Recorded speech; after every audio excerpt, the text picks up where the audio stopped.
Happy Thanksgiving from Pages from the Dark Side here. I am your host, Dylan Ludwig, and this is, once again, the monthly book club podcast with a specialization in spooky. With me, as always, is my lovely wife and co-host, Alyssa Ludwig, also known as the Earbud Bookworm, even though I haven't been posting on my YouTube. I will get back to that very soon.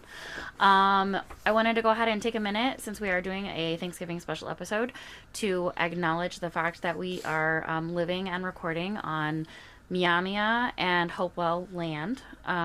So I think that that's important, and I think that it's important for everybody, who lives in the United States and elsewhere to acknowledge, the history of the land that you're living on and that we're living on, and acknowledge the cultures that have come before us, and, make sure that we are thinking about that and taking that into consideration in our daily life. Yeah, because while we in this household might celebrate the traditional aspects of Thanksgiving, have a big dinner, whatnot, the fact of the matter is that the holiday is built on incredibly ugly history in this country. It is, and the things that you learn, in grade school are not accurate. No. So my elementary school basically told a fairy tale version of that. Exactly. Whereas the actual history of it is genocide. Let's just face it. That's what it was. And so I think it's important, to acknowledge all of that, and to, take a deeper look into it, and to learn about the true history of not only the holiday of Thanksgiving, but also just in general, the history of the native people in whatever land you're living on, because, there's native, indigenous, tribes and cultures in other countries as well. Yeah. And with that in mind, lest you think that we're just soapboxing for the hell of it, we're here to talk about one of said indigenous authors, specifically of the Blackfeet tribe. And it's long overdue. We are talking about Stephen Graham Jones, and specifically his Bram Stoker award-winning novel, The Only Good Indians. Yes. So, I'm so psyched about this. Let's talk a little bit about our background with Stephen Graham Jones here. Okay. Because this was the first book of his that I actually read. Yeah.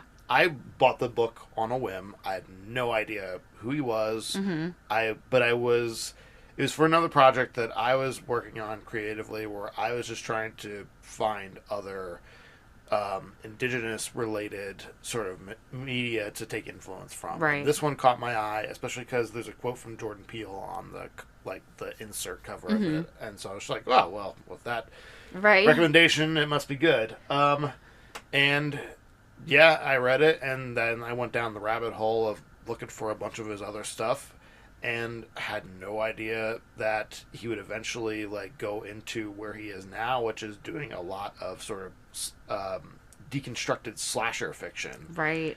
But that was my first exposure. What about you? So,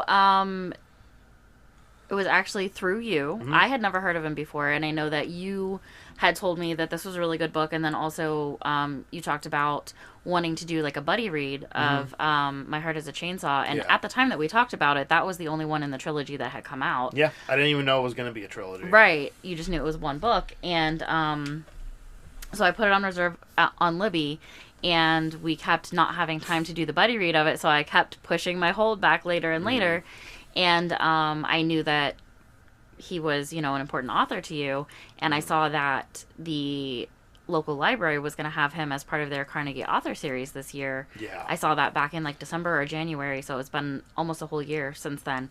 And I decided that if we were going to go see him at the Author Series, I should probably read some of his stuff. Right. So I just went ahead and put the oldest, because I wanted to do one of those where I did it kind of in chronological order of release. That ended up not happening, but that's fine. But because of that, the first thing of his that I read was the short story collection, The Ones That Got Away.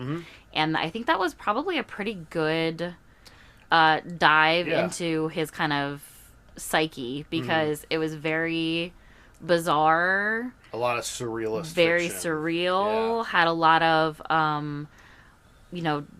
hidden messages in it and stuff. It was really good. And then I think the second one I read was The Only Good Indians. Yeah, which I had warned you ahead of time was a brutal. And it is. Book. It is a brutal book. And then I read I think the next one I read was Teenage Slasher. was Teenage Slasher. And then I read the trilogy. Yeah. Angel so Lake yes. trilogy. So with what you mentioned. I said Angel Lake. Indian Lake. At the Carnegie Hall series at Mm-hmm. Columbus Public Library, he was there. We got to see him read aloud and talk about and do a Q&A. I actually got to ask a question. Yes, I was very excited for you. And he was very kind in answering it and very patient, even though in retrospect, I feel like my question was really stupid. I don't think it was stupid. But one of the big takeaways from that experience was also that after, God, how long were we waiting in line for? Oh, we were in line for over an hour. But we got signed copies. Yes. Of the entire Indian Lake trilogy, starting with My Heart is a Chainsaw, then Don't Fear the Reaper, and Angel of Indian Lake. And what was cool about these ones, I'll just use this as an example, was that... this is for our, video watchers. Sure. Not that I've been able to get this up on any audio site. When he signed these ones, first of all, I love that he crosses out his own name and just scribbles his He's like, name. you don't need this. I signed it. But for this trilogy, he would put a chainsaw stamp on there. Yes. To signify that these were all together. So we've got this entire trilogy signed. Mm-hmm. And then his most recent release, I Was a Teenage Slasher, which, by the way, put a bookmark down. We will talk about this at some point in the future. We will. The same goes for the Indian Lake trilogy. That was one of my favorite books I've read this year. Yeah. And he did the same and did a little personalized signing for Alyssa because this was probably is this your favorite read this year so far? I just said it was probably one of my favorites. Well, one of your favorites, yeah. I don't know if it was my absolute favorite, but it's definitely up there. Mm-hmm. So funny enough, this is the only book of his that we own that we did not get signed, and that's the one we were going to be talking about, The Only Good Indians. Yeah.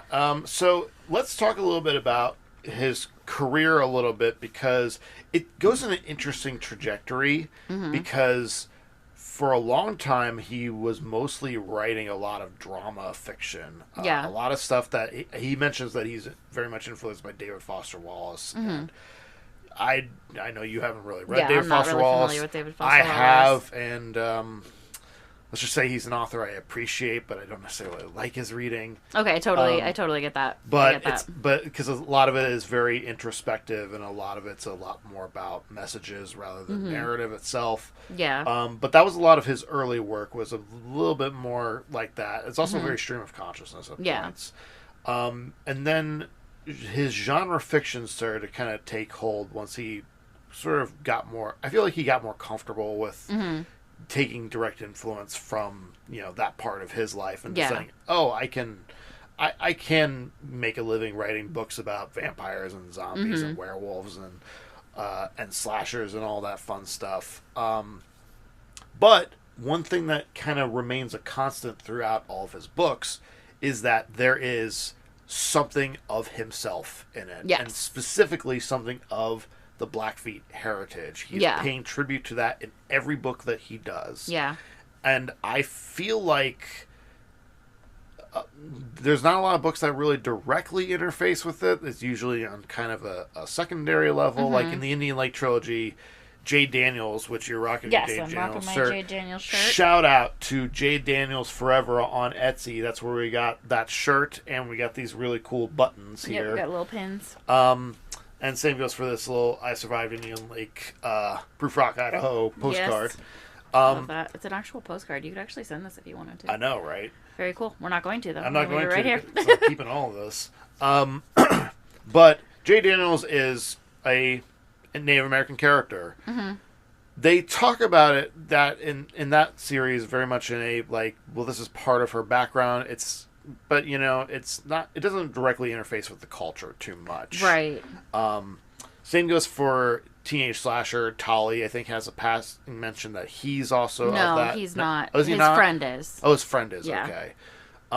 But I do feel like there is a trilogy, a unofficial trilogy that's getting formed here that is about direct interface with the Blackfeet history.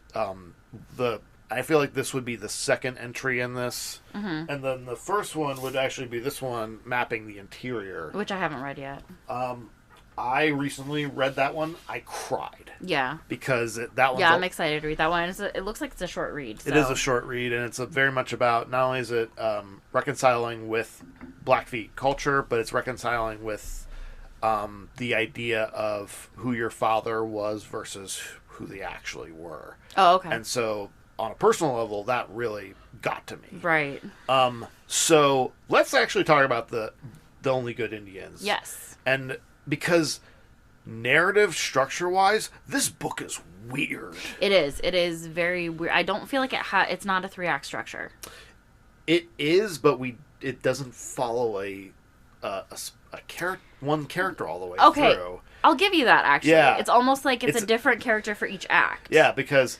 Well, okay, we'll get into this because there is arguably a protagonist to be had, but it's just not one of the ones that we think it is going to be. Okay, yeah. But I want to talk about the prologue to this book because the prologue alone, you could dedicate an entire college class session to unpacking that. Yeah. So the prologue of this book is that there is a member of the Blackfeet tribe. They mentioned that all the Blackfeet members, they've left the reservation. Yeah. Well, yeah, there's most of them. Most of them did. Because there was the background is that there was a traumatic event, and we'll get into that. Full spoilers ahead, by the way, as always. Always, yes. But the opening of this has one of those friends. Yeah, it's like a group of 4 friends. 4 friends. And this one, he's... Full disclosure, I did not do a reread this time. I read this book, I want to say back in March or so. So it's been several months. Yeah. I did read the Wikipedia article just to kind of like refresh my memory on some of the character names and stuff. Yeah, and I did a very quick reread of it. But one of the friends... He's leaving a bar, and in the parking lot there is this wild elk that is freaking out and is causing all this damage to all these cars that are in the parking lot. And he's trying to shoo it away, and eventually it does run away. But what happens is that after that, all the rest of the white bar-goers that are in the bar come out, and they see this Native American man standing amongst all of their wrecked vehicles, and they assume that he did it, and it basically just becomes a hate crime after that. Right. Because they beat him to death. Yeah. And fully to death. Yeah. And there is so much thematic density that you can take from that that really informs the rest of what the book ends up being. Right.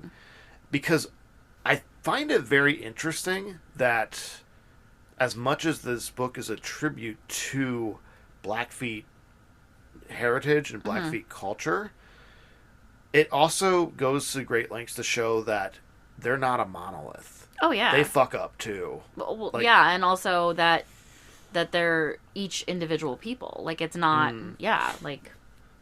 absolutely. And so from here, we branch off into following each of these friends who've been kind of estranged from each other.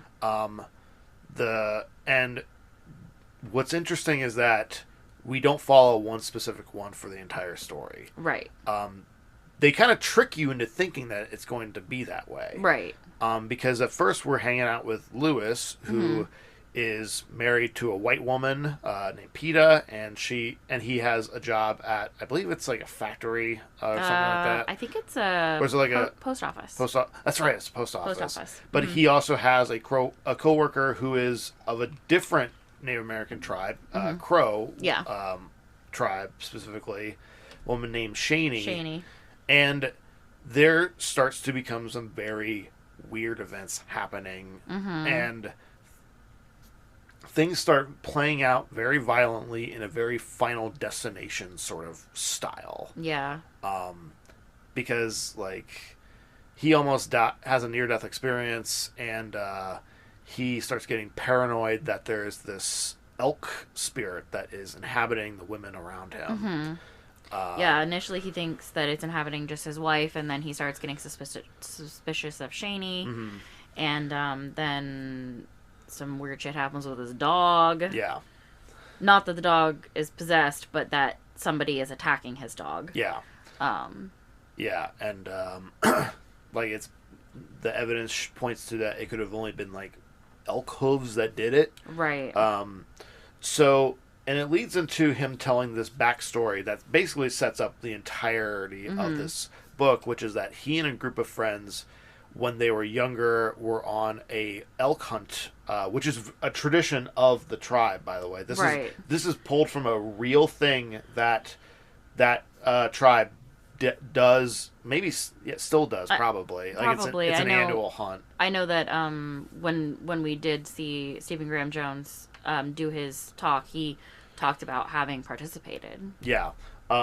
Which he, in the book, they are hunting a group of elk, and what happens is that the elk actually cross over into a part of the reservation that there is no, it's in the elders part of the reservation. There's no hunting allowed at all. Right. But they trespass into it, and they start, and they go ahead and hunt them anyway. Right. And one particular elk won't go down after they've shot it, and eventually Lewis himself does take it down, come to find out that elk was pregnant. Right, which is why it was fighting so hard to stay alive. Yeah, and they bury the fetus, and they decide that they're going to take the elk and they're going to try to make sure that all the elk meat gets used properly. Right, every part of the elk gets used. Yeah, as a way to honor it. But they get stopped. In this case, they get stopped by the police, and they are forced to dispose of it. So basically, there is no justice for the elk itself because they were not able to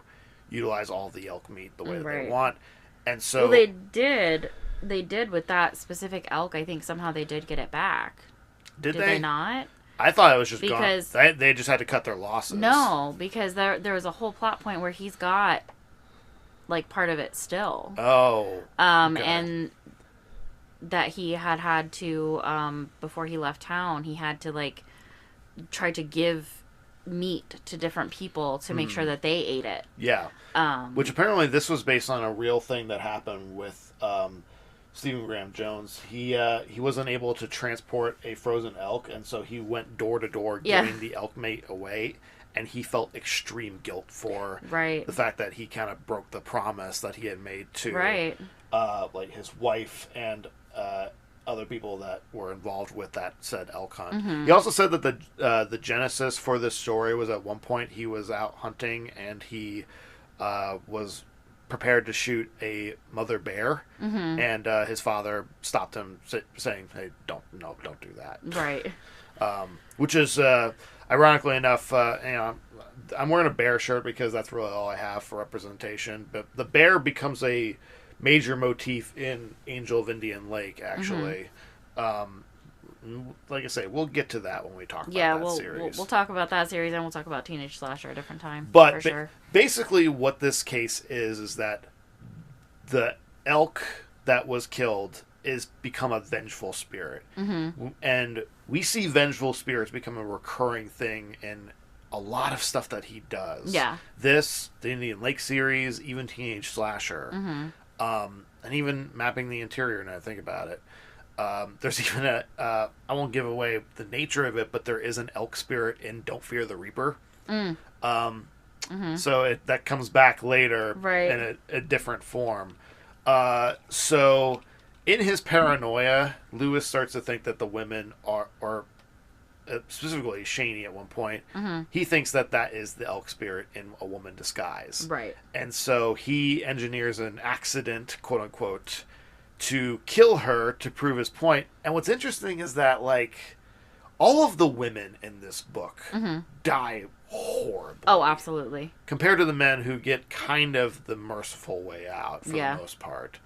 But Shaney's is interesting because she gets scalped. Yeah. Which is a very common stereotype of Native American cultures, that's what they would just naturally do. Which even like the title of this book, which it's based on the hateful proverb, the only good Indian is a dead Indian. Right. So it's, in a way, that's kind of Jones's way of reclaiming that saying, I feel like. Yeah. And just recontextualizing it.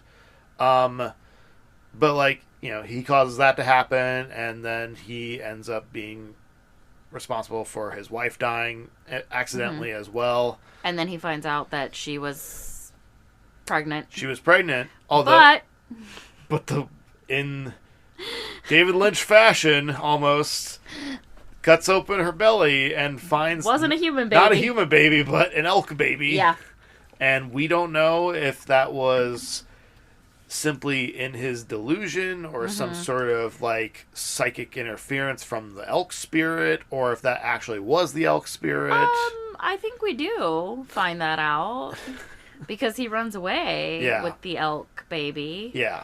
And then the elk baby runs away, and then all of a sudden, there's a human again. Just wandering the street. Yep. And in the midst of that, he gets gunned down by the police. This is all Act 1, by the way. Yeah, that's just Act 1. That's why I said it doesn't really follow... It's almost like it's almost like 9 acts, where it's like the first act is like 3, because he has a full arc. Yeah. He has a full arc in the first section of the book. You can tell that he was pulling a lot from his experience doing short story collections, which, by the way, some of his short stories are hella good. Yeah. There's a couple... Some are definitely better than others. There's a couple where I'm kind of like, okay, but I mean, that's the nature of doing a collection, is that some are not good. Yeah. They're not all going to be winners, okay? Right. Well, and also part of it's, it's subjective, because, sometimes, things that I really enjoy, you don't enjoy as much, and vice versa. So, Yeah. Act 2 follows 2 other friends who are at a sweat lodge. Are they still on the reservation? They are. That's why I kind of corrected you at the beginning there. Okay. Yeah, they're still there, and they're helping, like, their friend's son or something with his first sweat experience. Right. And also, like, one of them has a girlfriend who is in the middle of working on a fixer-upper truck that's on cinder blocks. Yeah. That is relevant. That is relevant. And then another one of them has a daughter who is a basketball player as well. Which, if there's anything that you can argue there's a human protagonist in this book, it'd probably be her, even though she's introduced, like, in the second part of the book. Yeah. Because she persists all the way through to the end. Yeah. She's a continuing character. Yeah. So there ends up being some paranoia that happens between the 2 friends as well, because one assumes that the other one assumes that the other's stealing from the other. So it's like a whole long convoluted thing where the one guy thinks that the other guy was like killed his dogs because some elk came along and killed his dogs. Yep. So he thinks that his friend killed his dogs. He thinks that he stole money from him. Yeah. And this and that and the other, and it just turns into a whole thing. Yeah. And that ends up persisting as well, because one of them goes and knocks the truck off the cinder blocks, which ends up crushing the other's girlfriend. Right. Because they didn't realize she was under there doing some work. Yep. And in the grief, the one whose girlfriend just died tries to shoot at him. Ends up shooting somebody else, which actually it turns out it was the sheriff's son or something like that. But I think was he the one that was in the sweat lodge with them? I think so. Yeah. But in his mind, they thought that it was actually the daughter, and so the other one, in his grief, allows the father to beat him to death. Yep. And the elk spirit comes along, and it was just like, hey, if you kill yourself, I won't kill your daughter. And he does it, but she just still goes after the daughter anyway.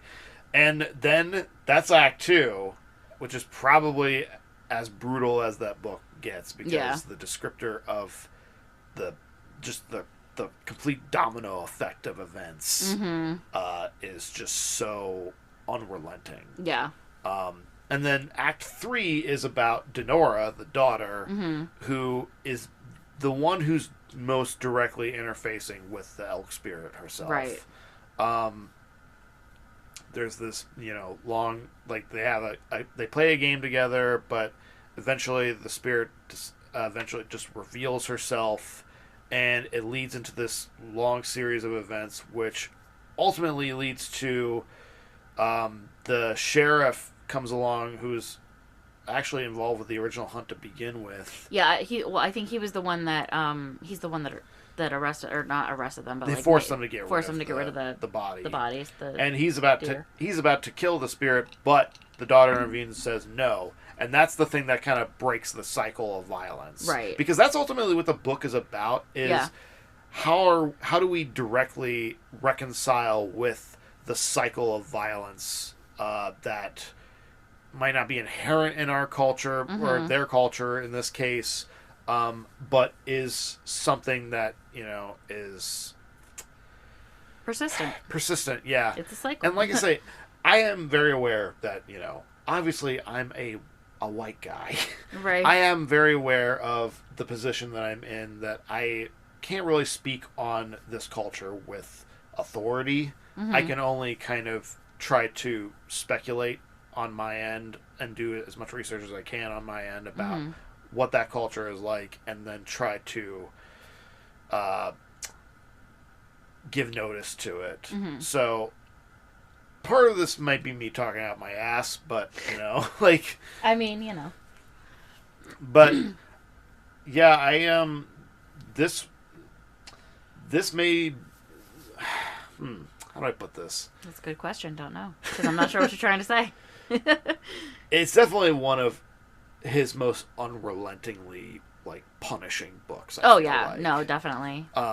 It's interesting that this ended up being an entryway book, because this was arguably his most popular book up until he did the Indian Lake books. Yeah. And it's just so, because you don't really like any of the characters, right? And the ones who are the most innocent get the worst fates. And the dog. Yeah. And you kind of get to the end of it wondering, what the point of it all was. But it does have a point at the end. Yeah. It's not, because I tend to get turned off by a lot of very mean-spirited sort of storytelling. I'm not big on the Terrifier movies, or movies that are very transgressive cinema, sort of let's just see how much we can brutalize people. Right. At least the Saw movies have a point to them. And this is a case where it does have a point to it. Yeah. I remember there was some critic that claimed that it was a form of eco-horror, which is, nature fighting back type of horror. That's kind of one way to look at it. It's also, somebody said it was feminist horror, which is also another way to look at it. I think both of those apply. For sure. Which comes back around to, I do think there's a protagonist that persists all the way through. It's the elk spirit. It is, yeah. It's her. We're seeing her story. Yeah, well, and I mean, and when you get right down to it, I think that, she was present in all these different facets, and that's, all the different, men along the way. She was there. Yeah. And the elk traditionally represents some form of being a teacher, and as well as being a survivor. In this case, it's also being an avenger. Yeah. I think there's a lot of really interesting thematic material to unpack from this. Oh yeah, no question. And it's one that I'm shocked doesn't get taught in classrooms more, because I really and I think a lot of that's because it is ultimately a horror book, and it is. And it's a very punishing horror book. It's not accessible for, I would say, a lot of common readers. Yeah. I don't even know if Stephen King goes this hard sometimes. I don't know. I might argue with you there. But, yeah, one thing that I would... honestly, what's funny, there's a quote on the front here from the New York Times, says, "Gritty and gorgeous," and that actually is almost exactly what I was going to say. I was going to say it's such an ugly book, but it's also such a beautiful book. Yeah. It really is. It's truly... It is the both sides of the coin there. Yeah. I think I remember there was a quote when the movie The Orphanage came out, and Guillermo del Toro produced it, and that that's a movie that has another very, by the end of it, you're not really sure how to feel about it. Mm-hmm. And he said, it's not about the ending that people want, it's about the ending that people deserve. Yeah. And I feel like that categorizes this book. Yeah, completely. no, yeah, definitely. And I think that's a good way to look at writing as well. I mentioned that I feel like this is the second part of a unofficial trilogy, because I think that his next book, The Buffalo Hunter, is gonna. That's a vampire book. I found out, and I think, and that one's that's coming out in 2025, right? Yep, in March. And that one's going directly into Blackfeet history, because it's going to be testimonials of that time. Right. This is a contemporary story about, people much like you and I having to deal with trauma that they were complicit in, and this is about them dealing with the consequences of that trauma.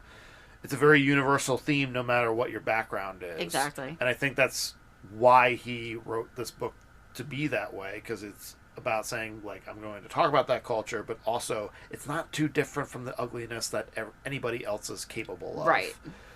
Because Native American representation has become so specific in pop culture because of, John Wayne movies or Westerns. It's only recently that we're starting to actually get a lot more of, if not a positive representation, a more accurate representation. We're seeing it at, I feel like The Revenant was the last movie to look at that through a white lens, and now we're starting to appreciate it more from the perspective of Native American culture, whether it's a show like Reservation Dogs, or even something sci-fi you still need to watch Prey. I do. Which is an amazing film. That's Comanche culture. So a little bit different, but I think it's cool that we have an author that is representing Native American voice and is not afraid to not just represent it in a way that is human, but in a way that is flawed human. Right. So with that in mind, I guess we should go ahead with our rating. Yeah. I feel like we're kind of in the wrap-up phase right now. Yeah. I this was the first thing of his that I read, and I was blown away upon reading it. Ultimately, with this book, when I first read it, I found it to be brutal, but also beautiful. I do think that he's a much better writer since this book, and I've liked his stuff more since this book, like the Indian Lake trilogy, Teenage Slasher. Yeah, I mean, I think it's natural for most authors to kind of grow as they continue in their craft. I love this book. I also think that it's probably, ironically, one of the hardest books to access as an entry point into his catalog, because it's a very non-traditional narrative structure. There's really no protagonist to speak of until you find out that it's the Elkspear, which is the villain of the book, if you want to argue one way or another. And then also, some people might get turned off by just how violent it gets and just how punishing it gets. So I love it, but it's hard to recommend to people, especially if somebody's not ready for this degree of just. It's not a nihilistic book, but it's dark. It's incredibly dark, and it can be bleak. Yeah, but here's the question though: what is your rating of it? Because that's the thing. You are not rating how much you would recommend it to other people. You're rating your enjoyment of reading the book. Yeah. Because I'm not squeamish towards a lot of violence and horror anymore. This definitely had moments that really made me uncomfortable. And it made it very hard upon a reread to, kind of sit through it. Right.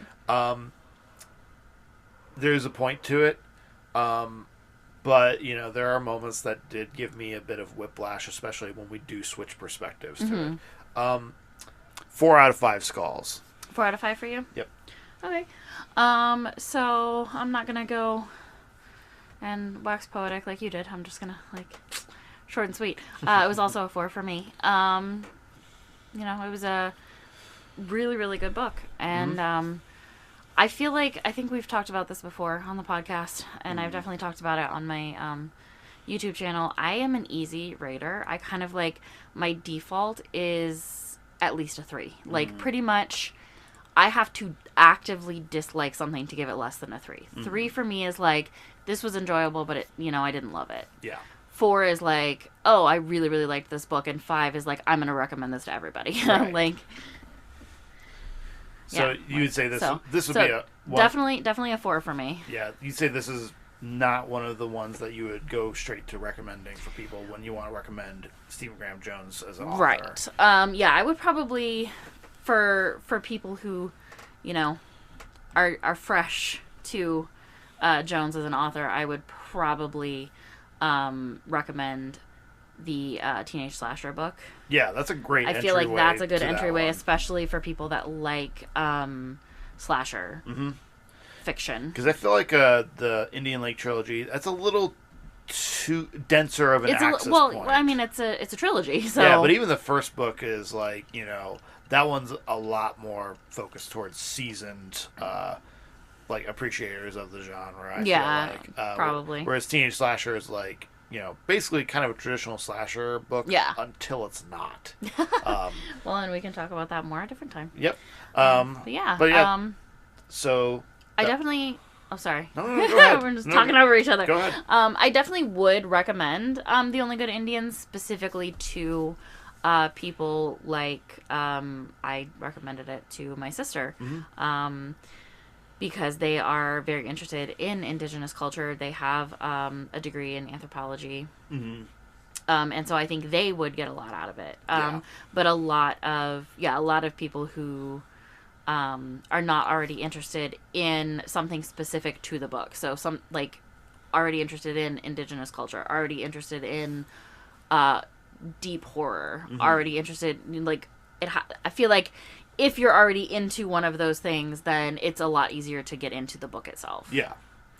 But yeah, just for the casual reader, probably not start with this one. Yeah, I probably wouldn't start with this one, no. Yeah. All right, well, that was The Only Good Indians. Before we go, I'm going to do a thing here on camera.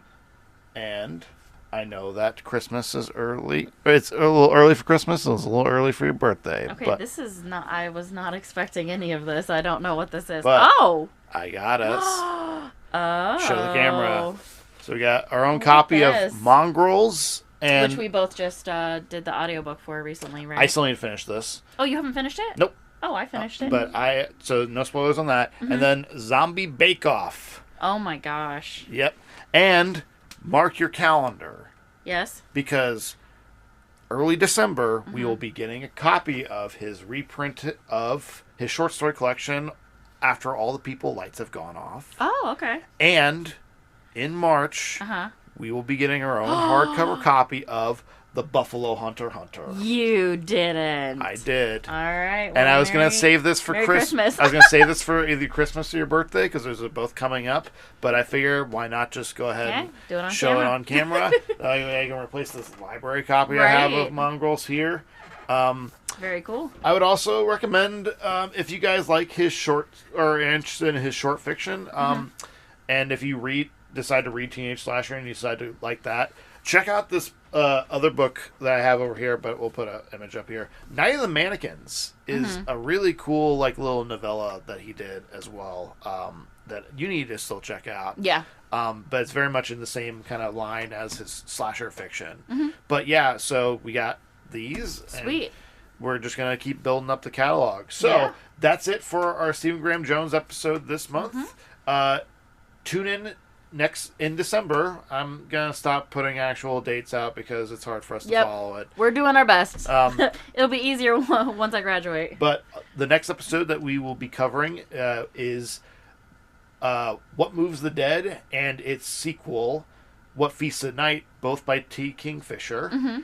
And which we have the poster for actually right there. Oh, yeah, we do. Didn't you win that? I won that. Yeah, it was a little contest that I won.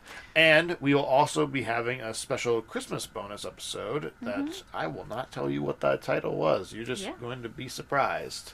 So, as always, you can find me at...